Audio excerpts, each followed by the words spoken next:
So, probably about a month ago, I said I was going to do this video, and I've been putting it off because I've been waiting to get some books to use as a reference for this. But I kind of decided that I didn't really need them. It's not really the point to this because I'm not talking about those other books. I'm talking about this. This is the Kraven's Last Hunt trade paperback. This collects 6 of my favorite issues of Spider-Man. My dad is a bigger Spider-Man fan than I am.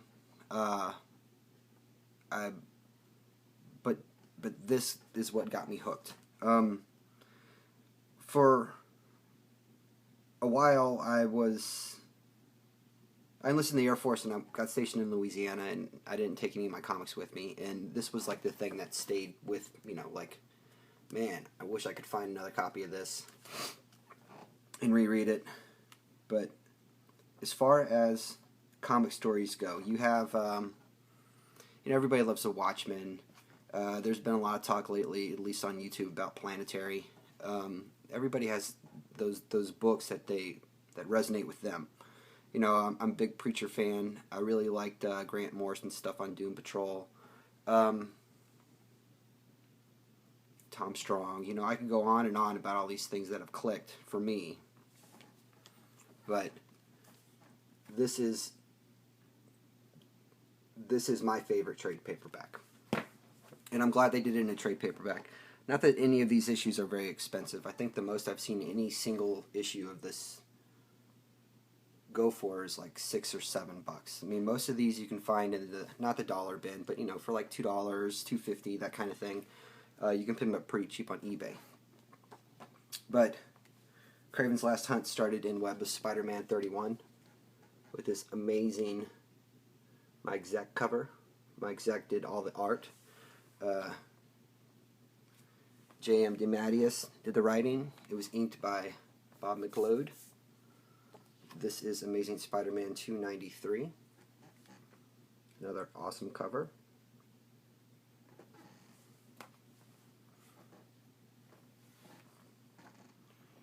Peter Parker, Spectacular Spider-Man 131.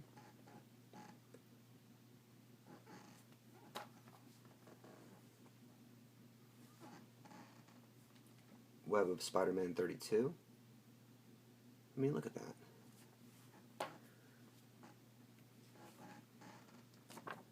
Amazing Spider-Man 294.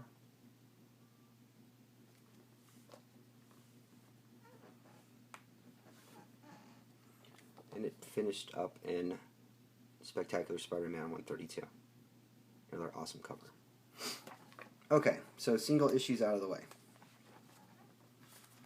Put these back down here, rebag them in a sec. Let's get to this.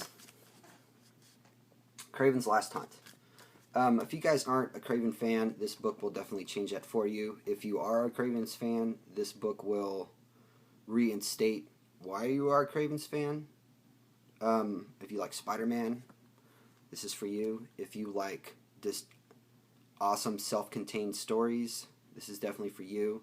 If you're just looking for something that's going to blow you away, this is definitely something for you. There was a lot that was going on in Amazing Spider-Man at the time that these books came out. They were kind of shifting towards a little more gritty, particularly in Web and Spectacular. Spectacular kind of stayed with the gritty a little bit longer than Web and Amazing Spider-Man did. But I think this is the highlight, at least for me, of the Peter Parker Spectacular Spider-Man stuff, and which is a pretty bold statement because I'm a big fan of that series. But let's just get to it. Okay, this guy right here on the cover, this is Kraven. He showed up in Amazing Spider-Man 15. He is a Russian aristocrat. He is an avid hunter. He's done things to himself as far as like herbs and potions and that kind of thing to make himself physically fit. He's strong. He's fast. He's not a superhuman by any means. He really doesn't like Superman or Spider-Man. Let's get to check this out. You have like original sketch from Mike Zeck's covers. So this is part 1. The Coffin. Okay, this book is 6 issues. It's broken down. Issue 1, you have an introduction to Kraven. If you don't know who it is, this will explain it to you. It does a pretty good job of that. It's not really heavy on backstory. You pretty much just get the minimum of what you need to understand what's going on. You get some gorgeous Mike Zeck pencils and some amazing Bob McLeod art or inks. I mean, everybody was on top of their game when they did this book. It is something amazing. There's a interesting little side story here where Spider-Man is at the funeral for a quote-unquote thug who passed away without family, so his thug buddies are holding a funeral service for him in a bar. He shows up to pay his respects. It kind of brings the whole humanity back into the character. You know, this is someone who in the past had given him some problems, but regardless, it's still somebody that's no longer with us, and he's showing his respects. I thought that was pretty cool. Kraven, in the first issue, you can see he knows his end is coming, and they go into why his end is coming later on in the book. But at first, you just know something's up. It's like this is his end game. This is his master stroke of what's going to define him as a person up to this point. He goes through all these tests to put himself through to prepare himself for what's coming. At one point, he takes some hallucinogens and eats a bunch of spiders to prepare himself to beat Spider-Man. Spider-Man himself is going through some fallback from the death of Ned Leeds, which happened about 6 months earlier in Amazing Spider-Man than this. That was issue 285, which I picked up yesterday. There's just so much going on in here. Okay, so Spider-Man is reeling from what's going on. Kraven is working through his end stroke, his end game, and he has a plan. And what he does is he tracks down Spider-Man. Can you see this? Okay. And tranquilizes him. Or shoots him with a tranq dart. And that's nothing new. I mean, he does this all the time. You know, he gets him with a dart, and then he takes Spider-Man into his man cave or whatever, and is like, hey, I'm going to beat the crap out of you now, and this is why, and you know, they even break it down like that. Spider-Man at one point's like, hey, where is it? Let me find it.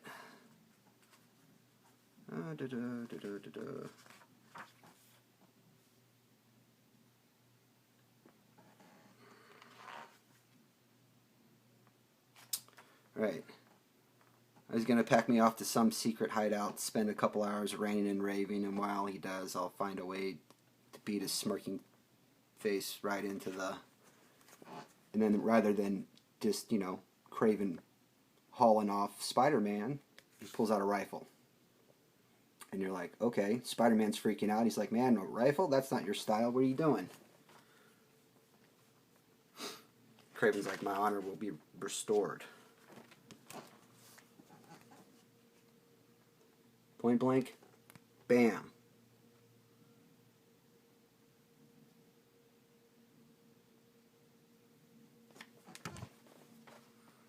Next page, Spider-Man's funeral.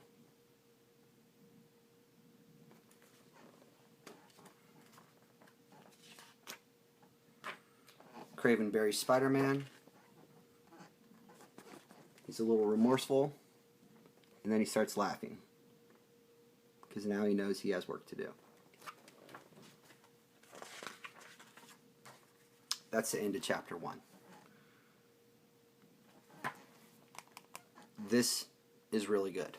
I'm going to have to break this up into a couple different videos so I can do it justice to my head. This is some of the best comic work for me. I mean, this is what comics is all about. You take some characters that are familiar, you know, Kraven and Spider-Man, and Vermin shows up in this, and they bring it a little bit more into the real world. It's slightly more believable. The characterization in these books is just amazing. But yeah, so this is part 1. I'm not going to do all 6 parts today. I'll break it up. I'll do one maybe next week. I don't want to flood your guys' boxes with, or spam your feeds. But Kraven's Last Hunt. You guys have to read this. This is amazing. Thanks for watching.